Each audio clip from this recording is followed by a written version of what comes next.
Hello student, welcome to परीक्षा institute. जय हिंद।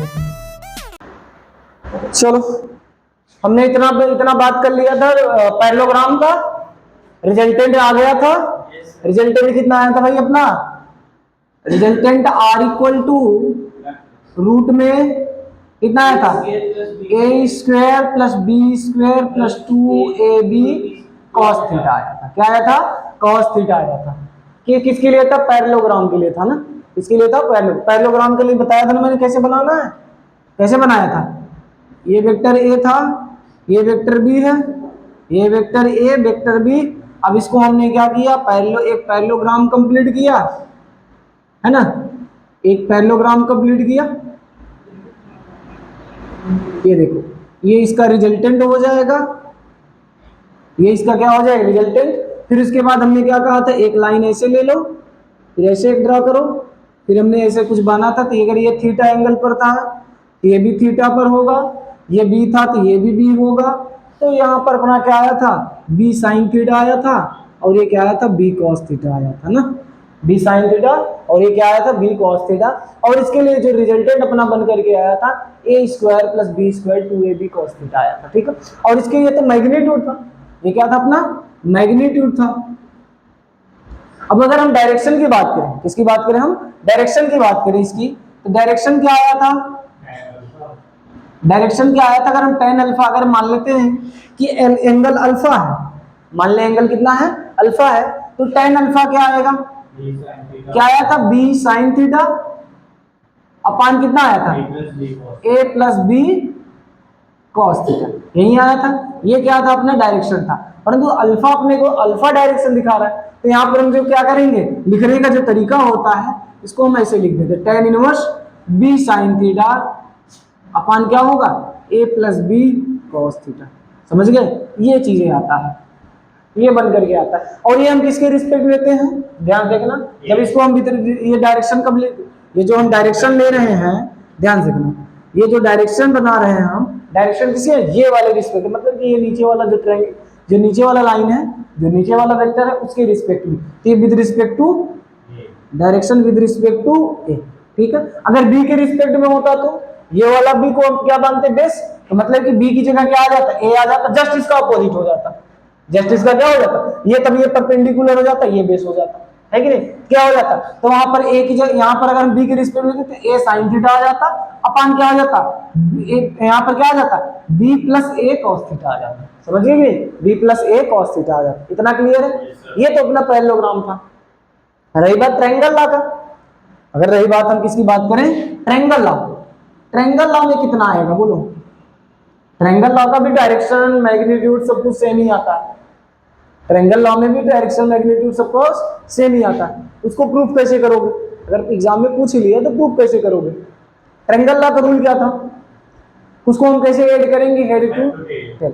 उसको ऐड कैसे करेंगे हम? Head to tail. ध्यान देखना, हमने कहा कि अगर अपने पास ट्रायंगल आता है तो अपने पास दो वेक्टर है। मान लेते हैं वेक्टर ए हो गया और वेक्टर बी कुछ इस तरीके से जुड़ा हुआ है, वेक्टर बी।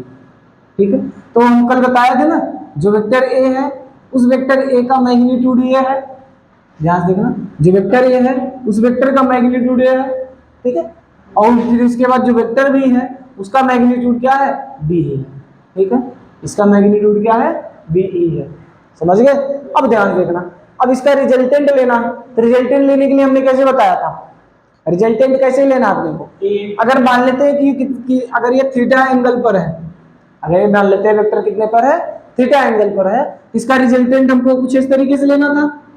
रिजल्टेंट क्या निकाला था? आर। और यही आर की वैल्यू अपने को चाहिए, यही आर की वैल्यू अपने को क्या चाहिए।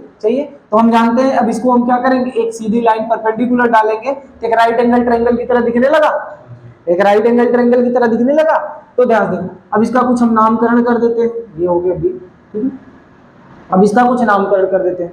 इसका नामकरण कर दिया, इसका हम क्या नाम है? पी क्यू आर एस, ऐसा कुछ नाम दे देते हैं। तो अपनी शिक्षा अनुसार हम क्या नाम दे रहे हैं क्या नहीं दे रहे हैं। ठीक है। तो यहाँ पर क्या हो गया? ए हो गया, बी हो गया। कल मैंने बताया था अगर ये बी कॉस, ये बी है परपेंडिकुलर, ये क्या हाइपोटेन्यूज, हाइपोटेन्यूज अगर बी है तो ये क्या होगा? परपेंडिकुलर बी साइन थीटा होगा। ये क्या होगा? B sine theta. कंपोनेंट करने आता है कि नहीं? ये क्या होगा बी साइन थीटा, ये क्या होगा बी कॉस थीटा। हाँ जी बोलो। थीटा दो एंगल से बीच का शॉर्टेस्ट एंगल ही होता है। हाँ तो शॉर्टेस्ट एंगल ही है ना। ध्यान से देखो, हमने इस ट्रायंगल ला रहे हैं, हमने कैसे लिखा, पहले ये वेक्टर कुछ इस तरीके से रहा होगा, इसके बीच एंगल थीटा है। अब इसको हमने यहाँ पर ला करके किया तो इसके बीच यही तो एंगल थीटा बनेगा, कुछ इस तरीके से रहा हो। बातें समझ गए? ये वाली लाइन समझ में आई, B sine theta B cos theta कहाँ से आया? कंपोनेंट करने आता ही है, कंपोनेंट नहीं करने आता? आता है, तो बड़े आराम से इसको तुम सॉल्व कर सकते हो। सॉल्व कर लो, कितना आएगा? इसका स्क्वायर पाइथागोरस थ्योरम यूज कर दो, इसका स्क्वायर इक्वल टू क्या होगा बोलो, इसका स्क्वायर इक्वल टू क्या होगा बोलो? पाइथागोरस थ्योरम आता है ना, पाइथागोरस थ्योरम क्या कहता है? ये देखो, ये क्या है अपना पाइथागोरस, ये क्या है हाइपोटेनियस, ये क्या है अपना, यही तो हाइपोटेनियस है ना, और ये क्या है परपेंडिकुलर, और ये क्या है बेस है, ये क्या है अपना बेस है। तो ध्यान देख लो, ये हाइपोटेनियस का स्क्वायर इक्वल टू परपेंडिकुलर का स्क्वायर प्लस बेस का स्क्वायर, यही होता है ना हाइपोटेनियस। फिर आर हमने मान रखा है, इसको हमने क्या मान रखा? आर मान रखा है। फिर इसको हमने क्या परपेंडिकुलर कितना आया बी साइन थीटा, क्या होगा बी साइन थीटा का स्क्वायर प्लस ये देखो पूरा हाइपोटेनियस ये ए प्लस बी कॉस थीटा, क्या ए प्लस बी कॉस थीटा, ए प्लस बी कॉस थीटा इतना आया। फिर ध्यान से देखो आर स्क्वायर इक्वल टू क्या होगा, इसका स्क्वायर करेंगे तो B sine square theta plus इसको करेंगे A square theta plus B square cos square theta plus 2ab cos theta. आता है ना फॉर्मूला? क्यों ए प्लस बी का होल स्क्वायर नहीं आता क्या? आता है सबको, ये तो बचपन से पढ़ते आए हो। अब ध्यान दो, B sine square theta B cos square theta, cos square दोनों कॉमन है तो हम कॉमन कर सकते हैं, कितना आर स्क्वायर इक्वल टू, ध्यान देखना, हाँ बी स्क्वायर कॉमन कर लेंगे, कितना आएगा ए स्क्वायर को हम इस साइड करते हैं प्लस बी स्क्वायर को हम कॉमन करेंगे, कितना आएगा sign square theta plus cos square theta plus कितना आया 2ab cos थीटा, कितना है 2ab cos थीटा आया? कोई दिक्कत है? अब ध्यान से, अब इसको हम A sine square theta plus cos square theta equal to 1, ये क्या हो गया R square equal to A square plus B square plus ये तो 1 हो गया मल्टीप्लाई, ये बचा 2ab cos थीटा। ठीक है, अब इसका स्क्वायर हटाएंगे तो क्या आएगा A square plus B square plus 2ab cos theta. अरे नहीं आया क्या? कल ही बताया था, सेम है पूरी, कल से मैं रट रहा हूँ कि ये सेम है पूरा, ये कल से मैं रट रहा हूँ। ट्रायंगल लॉ से सॉल्व करो चाहे पैरेललोग्राम से सॉल्व करो, दोनों का मैग्नीट्यूड क्या आने वाला है सेम है, डायरेक्शन भी सेम आने वाला है। अरे कहते हैं ना चाहे इस हाथ से कान पकड़ो चाहे इस हाथ से पकड़ो, कान पकड़ा ही जाएगा। कौन पकड़ा जाएगा? कान ही पकड़ा जाएगा ना, तो दूसरा कुछ पकड़ लोगे है? चाहे ट्रायंगल लॉ से सॉल्व करो चाहे आप अपने कहा किससे पैरेललोग्राम से सॉल्व करो, आएगा डायरेक्शन मैग्नीट्यूड डायरेक्शन सेम ही आएगा, समझ में? अब कान तुम लोग मत पकड़ना कि हम इस हाथ से पकड़ रहे तो ये वाला कान पकड़ा जा रहा है, इस हाथ से पकड़े तो ये वाला कान पकड़ा जा रहा है। कान ये वाला पकड़ना है तो यही, चाहे इस हाथ से पकड़ो यही कान पकड़ा जाए, चाहे इस हाथ से पकड़ो यही कान पकड़ा जाएगा। हम ये कहना तुम लोग हम इस हाथ से पकड़े तो ये वाला कान पकड़ा जा रहा है और इस हाथ से पकड़ो ये वाला कान पकड़ा जा रहा है। बचपन में ऐसे एडमिशन होता था, चेक करते जब तक ये कान नहीं मिलेगा तब तक एडमिशन नहीं होगा। प्राइमरी में एडमिशन ऐसे था, प्राइमरी में एडमिशन ऐसे ही होता था, जब तक कान नहीं पकड़ा जाएगा तब तक एडमिशन नहीं होगा। इतना समझ में आया? इसका डायरेक्शन लिख सकते हो, डायरेक्शन लिख सकते हो, कैसे लिखोगे? डायरेक्शन यहाँ पर हम लिखें, डायरेक्शन कैसे लिखेंगे? इसका डायरेक्शन क्या होता है? tan थीटा मान लेते ही है, inclined with alpha angle, resultant inclined with alpha angle, तो अल्फा एंगल के साथ इंक्लाइंड है तो tan अल्फा निकालेंगे हम। tan अल्फा इक्वल टू क्या होता है? Perpendicular upon base. परपेंडिकुलर कितना है? देखो परपेंडिकुलर कितना है? b sin theta upon a plus b cos theta, कितना है? लिख लो b sin theta upon a plus b cos theta. ये क्या हो गया अपना? ये क्या हो गया अपना? डायरेक्शन। तो अल्फा लिखने का तरीका क्या होता है? tan को उस साइड, ये लिखने का तरीका यही होता है कोई भी एंगल को, tan inverse sin theta a plus b cos theta. आया? नहीं आया क्या? कल वाला ही है, कल तो पूरा प्रूफ करे थे, तो फर्जी काम में मेहनत किया है, फर्जी का मेहनत किया है बस तुम लोगों के खातिर। इसको लिख लो अगर लिखना हो तो, नहीं तो अपने मन से। पता है सेम ही है। ध्यान से देखो, अपने को मिल गया इतना सब कुछ। क्या क्या मिल गया? मैग्नीट्यूड मिल गया, और क्या मिल गया? डायरेक्शन भी मिल गया। मैग्नीट्यूड मिल गया और क्या मिल गया? डायरेक्शन भी मिल गया। चलो भाई, मैग्नीट्यूड का हम फार्मूला एक बार फिर लिखते हैं। आर इक्वल टू कितना आया? A square plus B square plus 2ab cos theta. यही था ना। और ध्यान देखो, डायरेक्शन का फार्मूला क्या आया था, एक बार फिर से बोल दो तो। Alpha equal to tan inverse कितना आया था? B sine theta upon A plus B cos theta. ये डायरेक्शन मिल गया अपने को। और क्या मिल गया ये? अच्छा ध्यान देखो, एंगल बिटवीन वेक्टर हमेशा मायने रखता है ना। हमने क्या कहा था? एंगल बिटवीन वेक्टर जो होता है हमेशा अपने आप में मायने रखता है। ठीक है, तो यहाँ पर जो कॉस थीटा है कि कोई वेक्टर का, ध्यान से, कोई दो वेक्टर का रिजल्टेंट कब मैक्सिमम होगा और कब मिनिमम होगा। अच्छा, किसी वेक्टर को मैक्सिमम कब ऐड करा सकते हैं? मतलब कि दो वेक्टर को हम ऐड कर रहे हैं तो उसका मैक्सिमम वैल्यू कब होगा? जब दोनों एक साथ जुड़ेंगे, एक ही डायरेक्शन में होंगे तब उसका मैक्सिमम वैल्यू। और मिनिमम वैल्यू कब होगा? जब दोनों एक दूसरे के अपोजिट डायरेक्शन में, मतलब कुछ इस तरीके से। देखो, एक साइड इधर एक साइड इधर, दो मिनिमम में हो सकते हैं।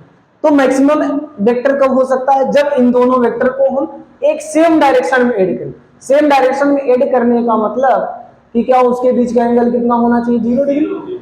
उसके बीच का एंगल कितना होना चाहिए? 0 डिग्री।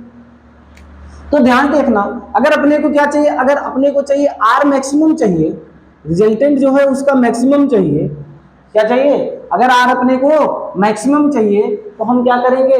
उसके बीच का एंगल जो होगा, एंगल बिटवीन दो वेक्टर्स कितना होगा? 0। उसके बीच का एंगल कितना होगा? 0 डिग्री होगा। 0 डिग्री नहीं होगा क्या? इसके बीच का एंगल कितना होगा? 0 डिग्री। तो ध्यान देखना, यहाँ पर cos 0 लिख देंगे। देखो ध्यान देखो, जब b 0 रखेंगे कितना हो जाएगा? मैग्नीट्यूड अल्फा कितना आ जाएगा? रूट में कितना आएगा? A square plus B square plus 2ab cos 0। यही तो होगा ना, A square B square plus 2ab cos 0, यही होगा ना। अब ध्यान देखना, जब आर वेक्टर को अगर हम ले रहे हैं, ध्यान देखना, जब हम आर वेक्टर को निकालेंगे, अच्छा ध्यान दो, cos 0 की वैल्यू कितना होती है? cos 0 की वैल्यू 1 होती है। अच्छा ध्यान देखो, जब यहाँ cos 0 की वैल्यू 1 हो जाएगी तो बचेगा 2ab। यहाँ क्या बचेगा? 2ab। कितना आएगा? A square plus B square plus 2ab कितना आ जाएगा? Plus 2ab।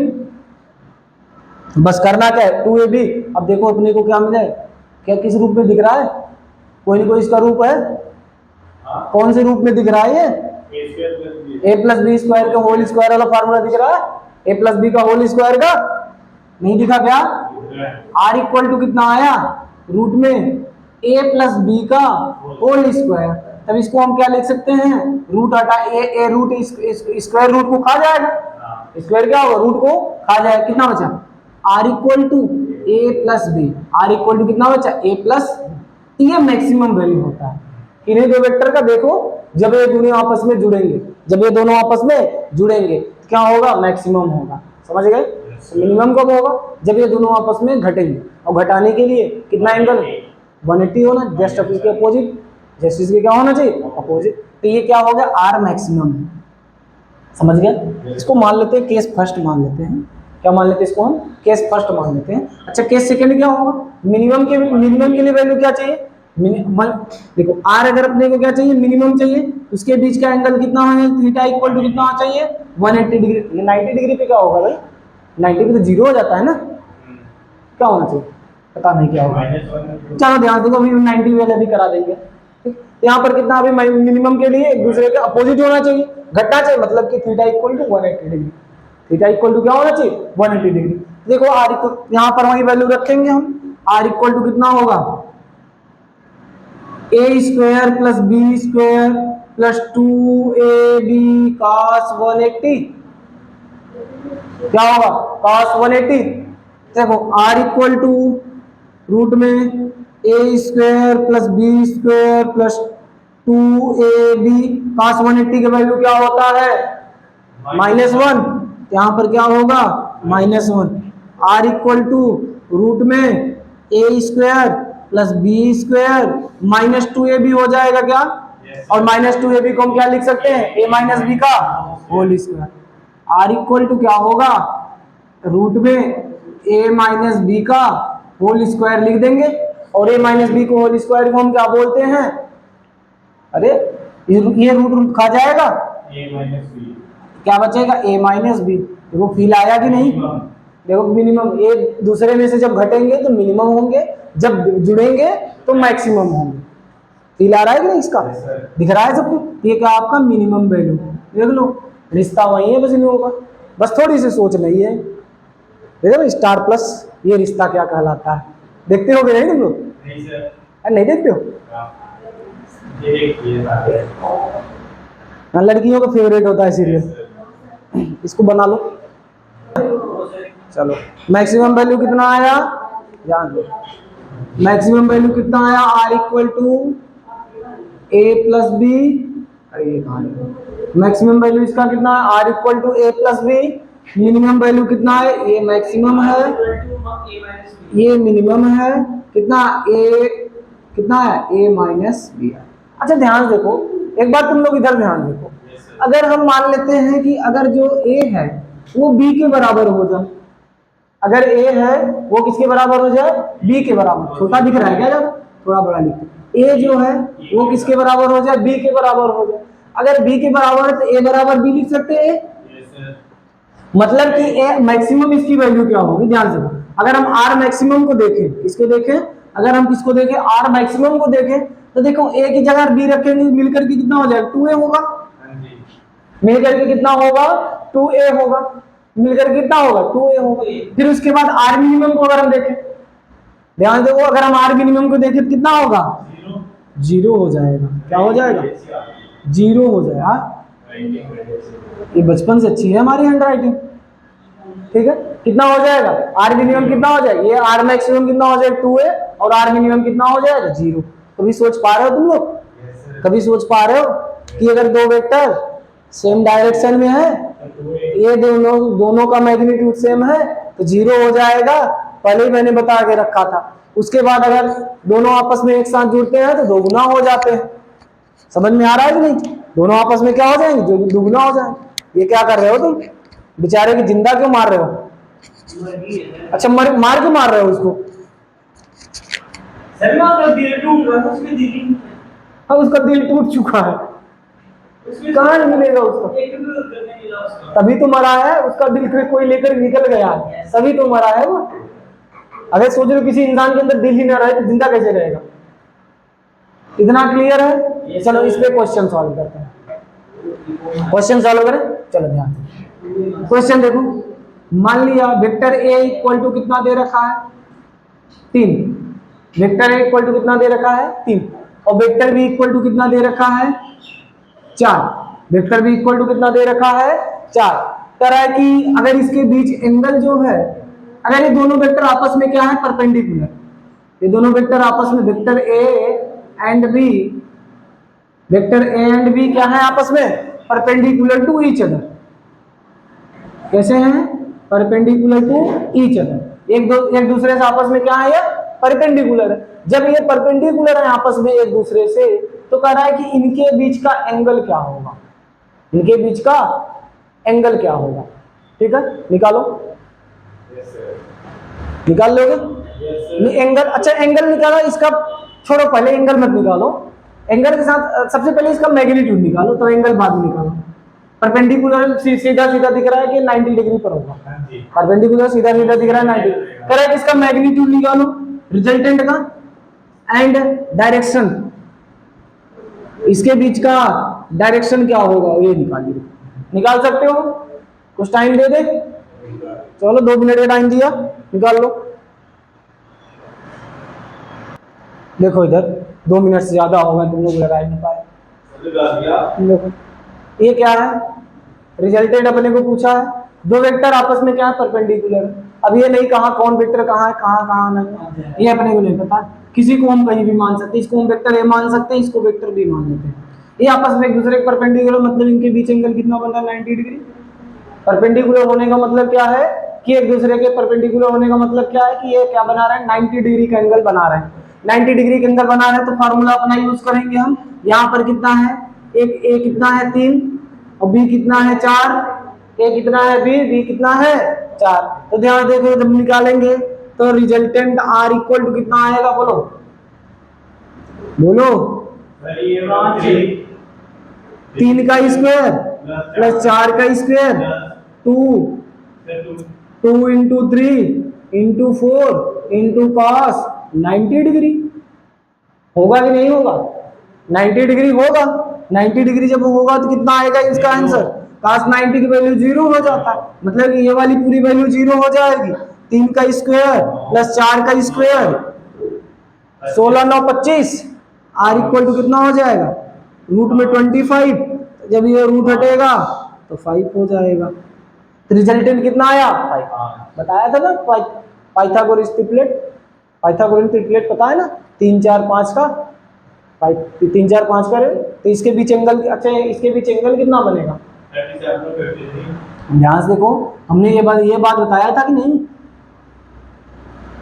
अगर ये 90 डिग्री है, अगर ये 90 डिग्री है, ध्यान से ये 90 डिग्री है, 90 डिग्री के सामने सबसे बड़ा वाला लाइन लिखते हैं हम, क्या नाम है 5। 90 डिग्री सबसे बड़ा एंगल है, इसको हम क्या लिखेंगे 5। इसके सामने हमने क्या लिखा 5। अच्छा ध्यान से देखो, अगर ध्यान से देखो, अगर यहाँ पर कितना है 37 बनता है, अगर यहाँ पर कितना 37 छोटा है, 37 3 है, सामने वाला क्या हो जाएगा 3, और यहाँ पर क्या है 53, यहाँ पर कितने सामने वाला क्या हो जाएगा 4। ठीक है, जो जैसा वैसा उसको दिया है, बड़े के सामने बड़ा, छोटे के सामने छोटा, बड़े के सामने बड़ा। समझ गए कि नहीं? इसे हम क्या बोलते हैं पाइथागोरियस ट्रिपलेट। अब ध्यान देखना, इसके बीच का डायरेक्शन कैसे निकालेंगे। डायरेक्शन क्या कहता है tan अल्फा, क्या कहता है tan अल्फा। tan अल्फा क्या कहता है, अब ध्यान से देखो इसका ऐसे तुम लोग रिजल्टेंट ऐसे भी तो निकालोगे, ये tan अल्फा यही निकालना, तो ये 4 है तो ये भी 4 होगा, ये 4 है तो ये भी 4 होगा कि नहीं। तो 4 tan अल्फा इक्वल टू क्या कहता है परपेंडिकुलर अपॉन बेस, कहता है यही ना। परपेंडिकुलर कितना है 4/3, 4/3। अल्फा इक्वल टू कितना होगा tan इनवर्स कितना हो जाएगा 4/3। अल्फा इक्वल टू क्या हो जाएगा tan इनवर्स 4/3। अरे नहीं आया क्या, आया ना, tan इनवर्स 4/3। अच्छा ध्यान से 4/3 पे किस पे एंगल बनेगा 53 वाला बनेगा, 37 वाले बनेगा, क्या हुआ 37 बेस पर। अच्छा tan अल्फा क्या होता है याद है कि नहीं, पंडित बद्रीनाथ बोले सोना चांदी तोले। tan alpha perpendicular upon base, perpendicular क्या है ये है, तो 53 होगा ना, 53 एंगल बनेगा, मतलब कि यहाँ पर अल्फा इक्वल टू कितना हो जाएगा 53 डिग्री। हाँ वही 50 अपॉन बी, तो ये पी हो गया, बी हो गया, 53 का ये ना, इसके सामने एंगल ये परपेंडिकुलर हुआ और ये बेस हुआ 53 में। नहीं आएगा, नहीं आएगा। अच्छा एक बात और ध्यान देखना कि यहाँ पर ए और बी कोई फिक्स नहीं दिया है, इसको हम बी मान सकते हैं, इसको ए भी मान सकते हैं। मतलब कि ऐसे क्वेश्चन में कोई कुछ कहा नहीं है कि हमको ए को कहाँ रखना है बी को कहाँ रखना है। ऐसे क्वेश्चन की मेनी पॉसिबिलिटीज हो जाती है, बहुत सारे पॉसिबिलिटीज हो जाते हैं डायरेक्शन निकालने के। समझ गए कि नहीं? बहुत सारे हाँ जी बोलो। b sin theta upon a plus b cos theta कौन सा? हाँ वैसे भी निकाल सकते हो, वैसे भी निकालते तो हमने डायरेक्ट ऐसे निकाला, पर वैसे भी निकालना। ध्यान से क्या होता है tan अल्फा इक्वल टू क्या होता है, tan अल्फा इक्वल टू क्या होता है b sin थीटा अपॉन क्या होता है a plus b cos theta होता है ना। अब ये किसके रिस्पेक्ट में था, a के रिस्पेक्ट में था, इसके रिस्पेक्ट में था, तो इसी के रिस्पेक्ट में हम निकालते हैं। चलो ध्यान, b ये है ना, b कितना है b की वैल्यू कितना है 4 into sine theta. Sine theta क्या होता है, साइन थीटा की यहाँ पर कितने साइन अल्फा होगा, अरे सॉरी थीटा मतलब कि ये 90 डिग्री होगा, कितना होगा यही तो एंगल बता रहे हैं साइन 90 होगा, यहाँ पर कितना होगा साइन 90 हो जाएगा। अपान कितना, ए की वैल्यू कितना आ गई 3, कितना हो गया 3 प्लस, तो यहाँ पर कितना है b cos थीटा, कितना b की वैल्यू कितना है भाई 4, cos थीटा की वैल्यू कितना है 90 डिग्री, cos 90 होगा। अब देखो 90 क्या होता है 0, 90 क्या होता है 0, तो यहाँ पर कितना बचे sin 90 की वैल्यू 1 और cos 90 की वैल्यू 0, तो यहाँ पर कितना होगा 4 into 1, यहाँ पर 3 plus 0 मिलकर कितना है 4/3, वही तो हमने लिखा, डायरेक्ट यहीं से देख के निकाल लो ना।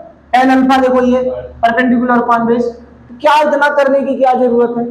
अरे नहीं आया, क्या लग रहा नहीं आया ना, आ गया। छपाई कार्यक्रम शुरू करो इसका, इसको ध्यान से, कुछ मेनी पॉसिबिलिटीज होंगी इसको सॉल्व करने की। इसको देखो यहाँ पर बी को यहाँ कर सकते हैं, ए को यहाँ कर सकते हैं, चाहे जैसे भी इसको घुमा सकते हैं, जैसे समझ में आओ वैसे घुमा दियो, कोई दिक्कत नहीं है। लिख लो इसको, कितने बजे क्यों नहीं आ रहा। चलो लास्ट क्वेश्चन आज का देखते हैं। लास्ट क्वेश्चन क्या कहता है, चलो एक क्वेश्चन लेते हैं हम, ठीक, यहाँ पर 10 मान लेते हैं, यहाँ पर 10 है, ठीक है। Vector a equal to 10, vector b equal to 10, आपस में एक दूसरे के परपेंडिकुलर पड़े हुए हैं, तो इसके लिए रिजल्टेंट इसका कितना आएगा, इसका रिजल्टेंट कितना आएगा, रिजल्ट पैरेललोग्राम लो, इसका पैरेललोग्राम ये, हाँ यही है यार, पैरेललोग्राम बनाओ, हाँ 10 ये है 10 ये है, तो दोनों को निकालने का तरीका क्या होगा, ध्यान से रूट में करेंगे, रूट में करेंगे कितना होगा, हाँ अरे एंगल मान लो कुछ भी है यार, एंगल इसके बीच 90 डिग्री होगा, दोनों के बीच 90 डिग्री होगा ना, जब एक दूसरे परपेंडिकुलर 90 डिग्री होगा ना। ध्यान से जब इसको निकालेंगे हम कितना होगा 10 का स्क्वायर प्लस 10 का स्क्वायर, नहीं तो होगा ना 10 का स्क्वायर प्लस 10 का स्क्वायर, नहीं आ रहा तुम लोगों को समझ आ रहा है, 10 का स्क्वायर प्लस 10 स्क्वायर प्लस कितना होगा 2 into 10 into 10, फिर इसके बाद क्या होगा इंटू cos 90, क्या होगा cos 90, जब cos 90 होगा तो क्या होगा, देखो 10 का स्क्वायर 100 प्लस 10 का स्क्वायर 100, ये पूरी इसकी वैल्यू क्या हो जाएगी 0, cos 90 0 होता है, पूरी वैल्यू क्या हो जाएगी 0, जब पूरी वैल्यू 0 होगा तो r इक्वल टू कितना होगा, ध्यान दो 100 मिलकर कितना हो जाएगा 200, अब 200 का रूट कितना होगा, कितना आएगा 2 रूट नहीं निकालने आता, तो चलो आज हम रूट भी निकालना सिखाते हैं, देखो कैसे निकालते हैं इसको, 200 बचपन में सिखाया जाता है, ऐसे नहीं आता क्या, कट करेंगे ऐसे 2 से, अरे यार 200 कट करेंगे, इसको 2 से कट करेंगे कितना होगा 100, फिर 2 से कट करेंगे 50, फिर कितने 2 से कट करेंगे 25, फिर कितने 5, समझ में आया इतना, कैसे निकालना, कुछ याद आया, नहीं याद आ रहा है। अब देखो इसका एक पेयर बना, एक बचा, 5 into 2 into रूट में 2, ऐसे लिखते थे ना, देखो नहीं लिखते, देखो कैसे लिखते हैं इसको।